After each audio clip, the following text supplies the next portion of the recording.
This chapter begins with a discussion of the role of the media in the 2012 presidential election, and in particular, raises questions about just how influential political advertising was in determining the outcome of the election in favor of Barack Obama. What was really distinctive about this 2012 campaign and election was just how much money was devoted to political advertising, political ads on TV, radio, online ads, and so forth. It raises questions about whether or not wealthy interests are able to influence the outcome of an election by dumping so much money into political ads that it manipulates people to voting for their favored candidate.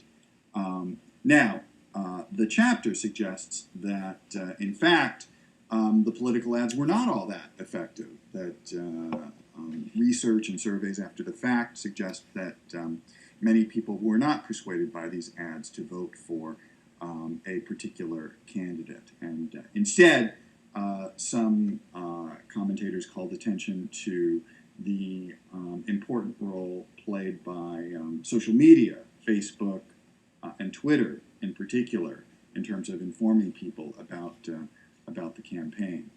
Still, I think there are larger important issues to continue to discuss throughout the term about the role of money and media in our political system. And more generally, there's a question about the relationship between media and democracy and whether or not media is playing a really healthy role in democracy. Ideally, what we would hope is that media is a forum for many different groups to present their political views so that people can become informed about these different views and make a educated, informed decision about who to vote for, what policies to support. But some pessimistic critics argue that increasingly our political system is skewed by big money and big corporate interests. The argument being that these larger corporate entities, political action committees, throw so much money into these political campaigns that the only people that can win these elections are those that have corporate backing. So that's a big question for us, is what is ultimately this relationship between media and democracy, and is it a healthy one?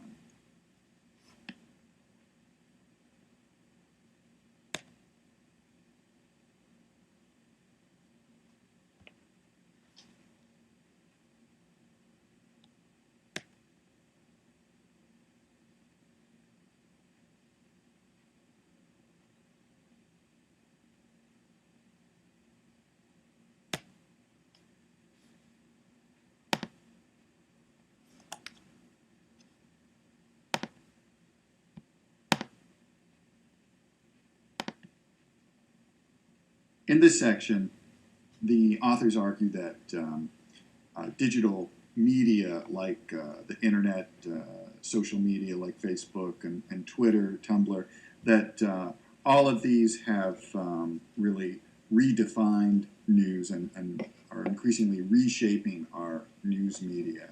The argument here is that before the internet, before digital media, you pretty much had a one-way flow of news and information. You had these large, big, established news organizations like the New York Times or ABC or CNN that essentially delivered news and information to audiences that were largely passive and that just accepted this information at face value.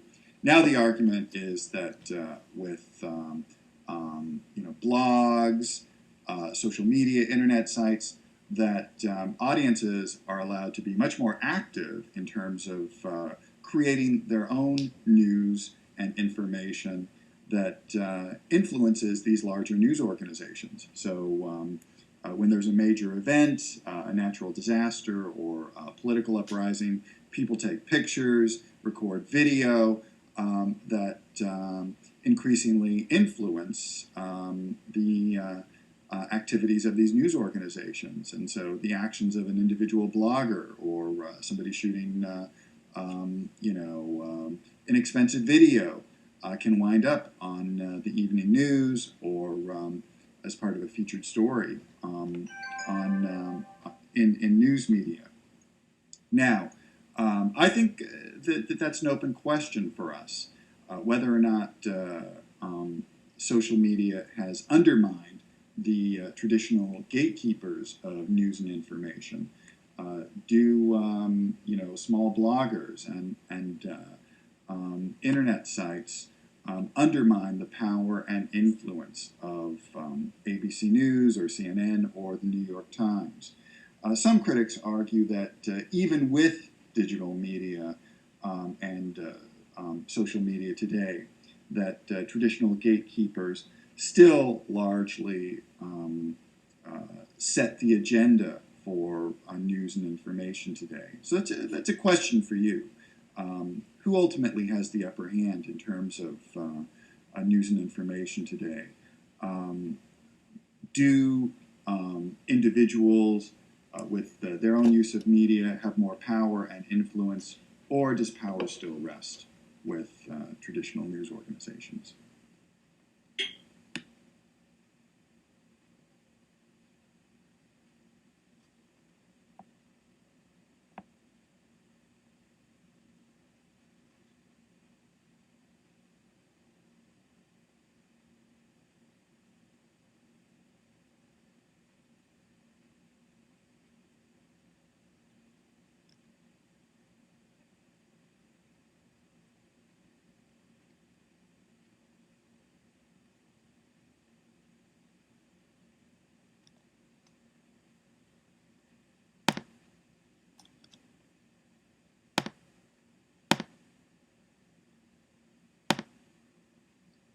I wanted to say a little bit here about this concept of media convergence and what that means.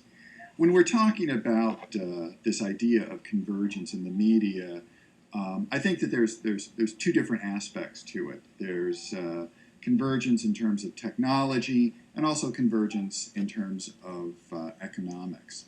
In terms of technology, what's happened with the development of digital media like the internet, online sites, and social media is that we've seen that media sectors that were previously distinct have increasingly become more interconnected. All right, and just to give you a quick sense of this, prior to online digital media, we had media sectors that were very separate. All right, you had television, radio, magazines, film that each had their own unique technology and delivery system. All right, so that movies and films were produced and created on celluloid film. All right, newspapers were printed on newsprint.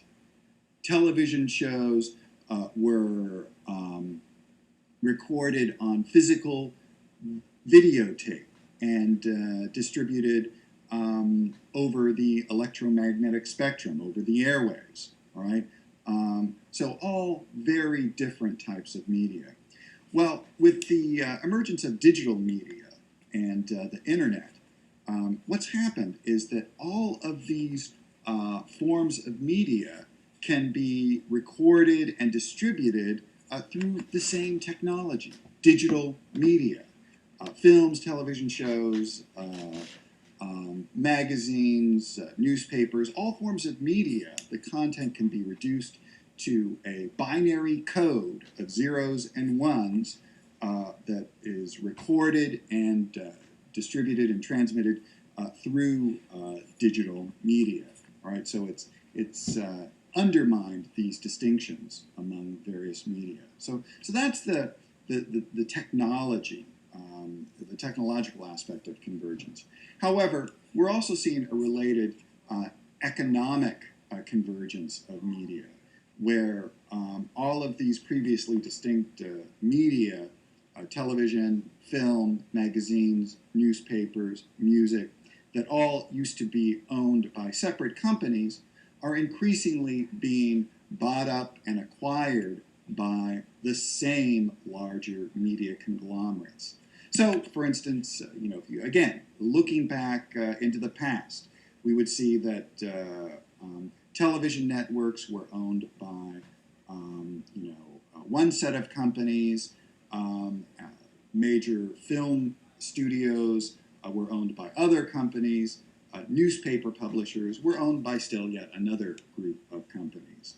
Well, with the merging of media, we've got larger media conglomerates like Time Warner, Disney, and News Corp that have interests and subsidiaries in many different media sectors. All right, so that Disney, for instance, owns not just film studios, but TV stations, TV networks, radio stations, magazines, internet sites, an array of different media in very different media sectors. And the same is true with Time Warner. So this leads to what's called a cross-platform, right, or the consolidation of all of these media holdings in different media sectors under one corporate entity. Now, that gives that media conglomerate huge advantages, right, because you're able to cross-promote your media products. So, for instance, if you are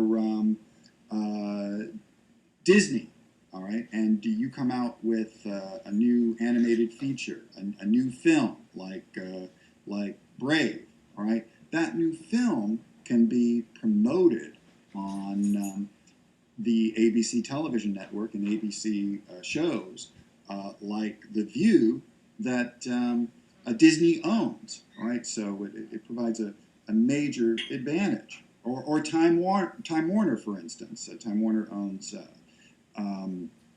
magazines like Entertainment Weekly, cable news services like CNN, and also Warner Brothers Film Studios. So when Warner Brothers comes out with a new film like Batman, it can use its other media outlets to promote its new Batman films, right? So that CNN can do feature stories on the new Batman movie. Entertainment Weekly can also really promote the new Batman film, right? So there's major advantages here in terms of marketing and promotion for large media conglomerates. One of the questions we'll get to later on in the term, though, is how do independent media companies or parties compete with these large media conglomerates? I mean, if you're not Time Warner or Disney, how do you promote your new independent film? How do you get publicity for it?